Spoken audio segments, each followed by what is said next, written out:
Voilà, on voulait vous demander pourquoi je suis venu qu'un parapluie. Ben, un parapluie, c'est un peu une métaphore. Le parapluie, en général, on l'utilise pour se protéger contre la pluie. Mais il était une époque où les parapluies, ou le nom qui s'appelait plutôt ombrelle, servaient aussi à se protéger contre le soleil, donc contre la chaleur, éviter la chaleur. Donc en fait, c'est un même objet qui sert à deux utilisations différentes, deux objectifs. Eh bien, la lutte contre la sécheresse, c'est un peu la même chose, parce que vous allez avoir des mesures qui sont utiles pour la lutte contre la sécheresse et qui sont utiles pour la lutte contre le trop d'eau, contre les inondations. Mais avant d'entrer dans le détail, je vais peut-être un peu passer, et donc pour avancer, c'est vert ou rouge? Vert. Voilà. Donc, on a parlé de 2018, ben en 2020, on avait un peu la même chose, mais ici j'ai pris deux photos. Donc, pour vous montrer, en 2020, ben voilà, on a carrément des cours d'eau qui sont à sec, l'eau noire à Pétigny, qui n'est quand même pas un petit cours d'eau, ben, une plage de galets, et la Lomme à Rochefort, qui n'est pas non plus un petit cours d'eau en temps normal, mais là où on n'avait plus que quelques flaques d'eau avec disparition de courant.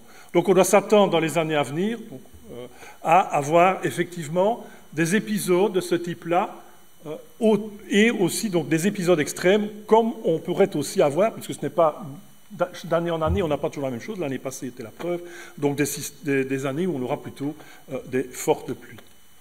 Mais c'est chaque fois en tout cas une prédominance d'événements donc extrêmes par rapport à ce qu'on connaissait auparavant. Donc les impacts, je ne vais pas m'y attarder parce qu'on vient déjà d'en parler, donc je suppose que ces slides seront transmis, donc vous pourrez prendre connaissance de ces différents impacts. Je dirais peut-être, par rapport, on n'a pas parlé de la circulation des kayaks, donc on peut aussi le rajouter, mais enfin c'est mineur par rapport au reste. Voilà.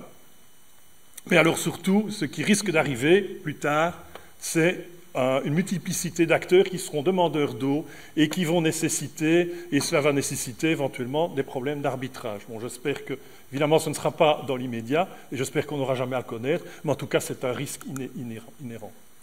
Mais les sécheresses, on en a déjà parlé, on s'en est déjà préoccupé préalablement, parfois même sans dire qu'on s'occupait de sécheresse.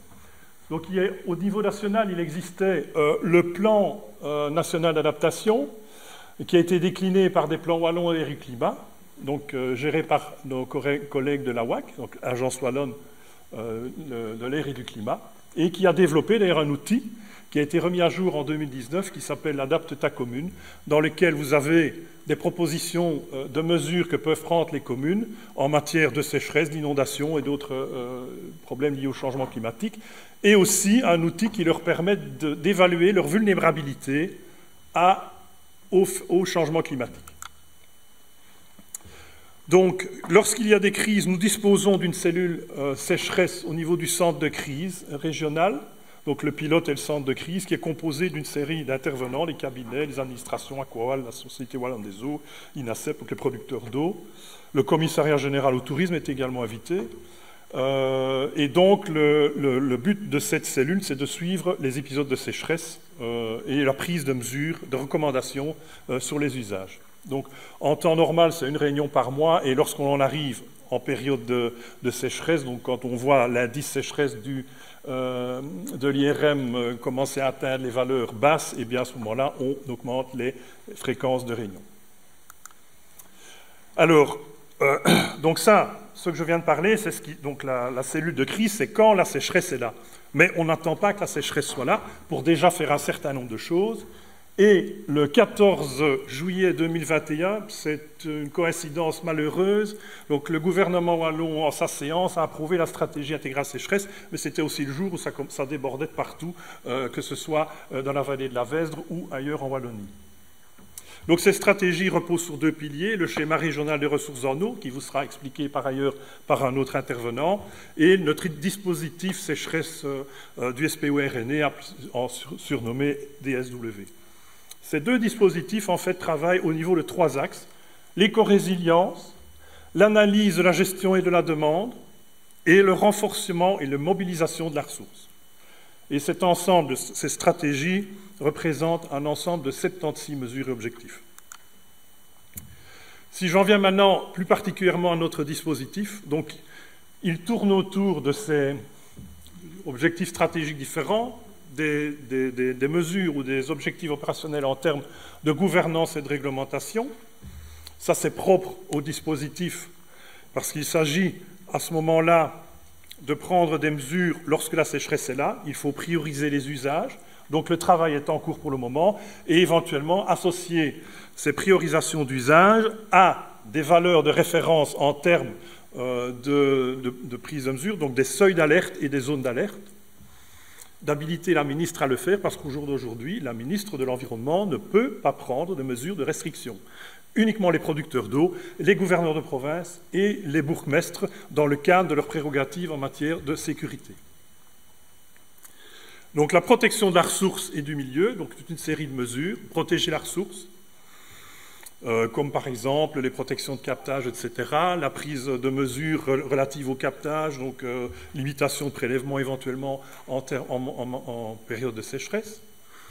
La résilience des milieux naturels et de l'espace rural, donc là c'est vraiment en termes d'aménagement, qu'est-ce qu'on peut faire? Par exemple, créer des zones humides, reméandrer des cours d'eau. La résilience de l'agriculture, qu'est-ce que l'agriculture peut faire pour s'adapter? Des pratiques culturelles différentes, des périodes, puisque au jour d'aujourd'hui, l'agriculture n'utilise pas encore beaucoup d'irrigation, mais dans l'avenir, elle le fera. Donc, mais peut-être ne pas arroser en permanence, il y a des heures de la journée où il est préférable d'arroser, mais aussi de rechercher des nouvelles cultures qui sont plus adaptées au climat que l'on va rencontrer.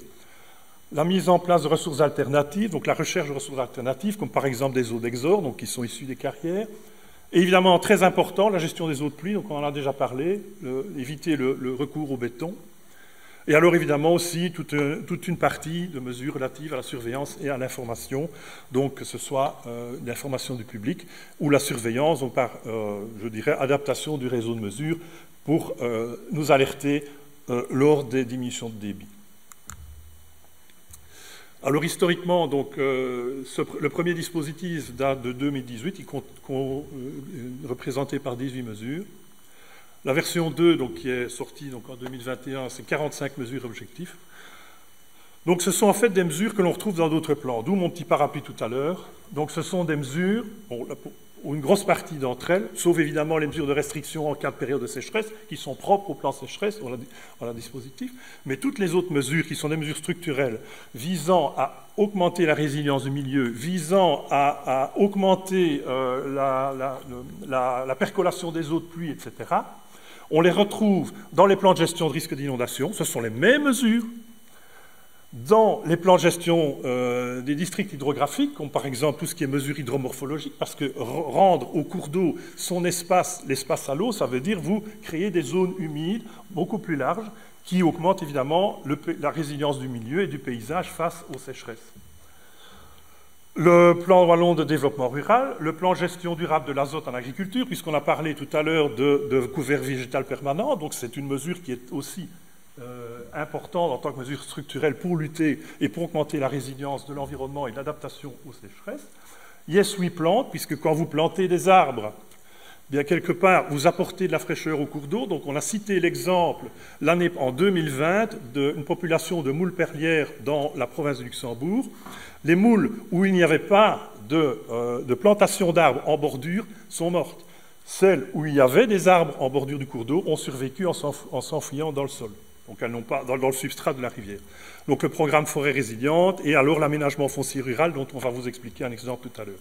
Donc comme je vous ai expliqué, des mesures propres à la sécheresse, donc comme la régulation des usages, la prise d'eau et des permis. Alors le principe, donc je vais expliquer le principe du parapluie, un objet, deux usages. Donc par exemple la gestion des eaux de pluie, du ruissellement. Donc, gestion des eaux de pluie, qu'est-ce qu'on veut faire en cas d'inondation? C'est éviter que l'eau n'arrive au cours d'eau. Donc pour éviter que l'eau n'arrive au cours d'eau, où est-ce qu'on va l'envoyer? Dans le sol. Si vous l'envoyez dans le sol, vous augmentez la percolation, donc la recharge de la nappe. Recharge de la nappe, donc la nappe aura un niveau d'eau plus important et donc permettra une disponibilité plus grande pour passer un épisode de sécheresse, par exemple pour l'agriculture ou d'un autre usage. Et la création de préservation de zones humides, évidemment, que l'on retrouve à la fois dans le cadre des plans de gestion par district hydrographique pour améliorer la qualité hydromorphologique des masses d'eau, mais aussi pour limiter l'effet des inondations, et donc ça rend de l'humidité, donc ça rend le paysage, je puis dire, un peu moins sec. Et toutes ces solutions, évidemment, on préconise l'usage basé sur la nature. Donc ça, je suppose que ce sera l'exposé d'un autre sujet d'un autre orateur. Voilà. Alors, des exemples concrets, nous avons le projet 99 du plan de relance de la Wallonie, dont le titre est « Se mettre en place la reméandration des cours d'eau pour créer des zones inondables temporaires pour lutter contre les inondations et les risques de pénurie d'eau » pour 19 millions. Le projet 103, mettre en œuvre des ressources en eau, nouvelles ressources en eau avec le water reuse, donc c'est réutiliser des eaux usées, la recharge de nappes, donc c'est une mission qui a été déléguée à la SPGE. Le projet 104, analyse de besoins agricoles en eau, aménagement foncier, donc Yvan va vous en parler, bon, pour 3,2 millions, donc sur 4 ans. Le projet 105, création de réseaux d'alimentation d'eau décentralisés, donc c'est créer un réseau, si vous voulez, pour toutes ces eaux qu'on a pu remobiliser par ailleurs, qui est indépendant du réseau de distribution classique. Et l'amélioration des rendements des réseaux de distribution d'eau pour 7 millions. Et enfin, je terminerai par une initiative qui est très récente, c'est la mise en place en ligne d'un site internet sur l'adaptation de la sécheresse pour l'agriculture. Vous voyez, j'ai mis une copie d'écran, donc c'est très récent, je pense que ça n'a pas 15 jours, et donc ça permet aux agriculteurs de s'informer sur, ici pour le moment, ils ont d'abord abordé le problème des fourrages, donc qu'est-ce que je peux faire pour avoir toujours profité de fourrage pour mon exploitation. Et donc là, il y a toute une série de fiches, etc. Donc c'est un exemple concret de mesures que l'on peut prendre dans le cadre de ce dispositif intégral, cette stratégie intégrale sécheresse. Voilà, pour aller plus loin, si vous voulez quelques références, pas nécessairement sur les sécheresses, mais sur le changement climatique et en rapport avec, évidemment, les sécheresses en découlent.